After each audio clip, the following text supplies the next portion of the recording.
बिस्मिल्लाहिर्रहमानिर्रहीम। अस्सलाम वालेकुम। जैकब न्यूज़ सां मां आहियां आबिद अली मंगरियो। सब खां पहिरियां तमाम आलम इस्लाम के रमज़ान मुबारक। हाणे हलूं था हेडलाइंस की तरफ।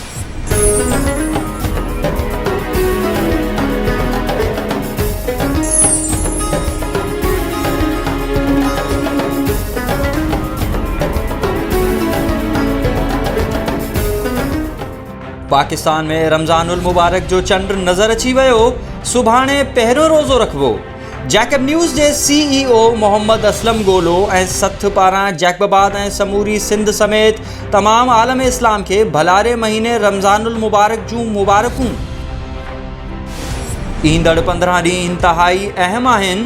अवाम इनफरादी तोड़े इज्तमाही तौर एहतियात करे पंहिंजे घरनि खे इबादत गाह बणायो। दुआ करियूं था त अल्लाह ताला हिन वबा मां निजात अता फरमाए। सिविल ऐं मिलिट्री क़यादत गॾिजी वबा ख़िलाफ़ अॻिते वधे पई। DG ISPR मेजर जनरल बाबर इफ्तिखार। पाकिस्तान अंदर कोरोना जी ख़तरनाक हद ताईं वाध। गुज़िरियल 24 कलाकनि में 642 नवां केस ज़ाहिर, 13 फौत। मुतासिरनि जो तादाद 11,121 थी वियो ऐं 237 ॼणा फौत थी चुका। शिकारपुर जे करंटीना सेंटर मां हिकु ॾींहुं अॻु फ़रार थियल तबलीगी जमायत जो मेंबर मीरपुर बुरलो मां हथ। पुलिस इलाइक़े खे घेरे हेठि आणे छॾियो।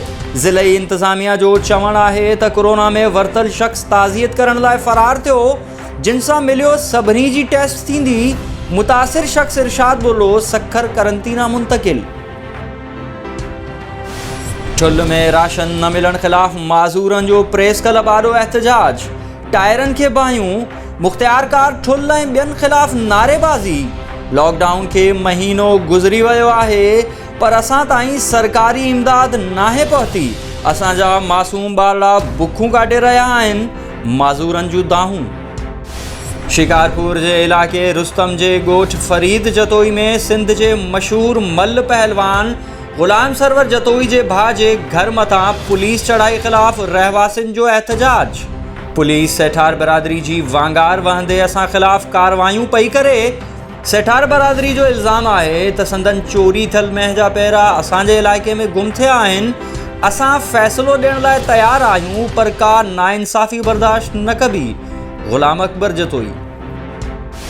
जैकबाबाद वेझो कादरी दरबार वटि रिक्शा ऐं डाटसन में आमो साम्हूं टक्कर। डेरा अल्लाह यार खां ईंदड़ रिक्शा सवार 3 ॼणा अब्दुल वहाब बहराणी, अहमद अली सरमस्तानी ऐं अब्दुल रहीम सरमस्तानी ज़ख़्मी। अहमद अली ऐं अब्दुल रहीम गणती जोगी हालत में लाड़काने मुंतकिल।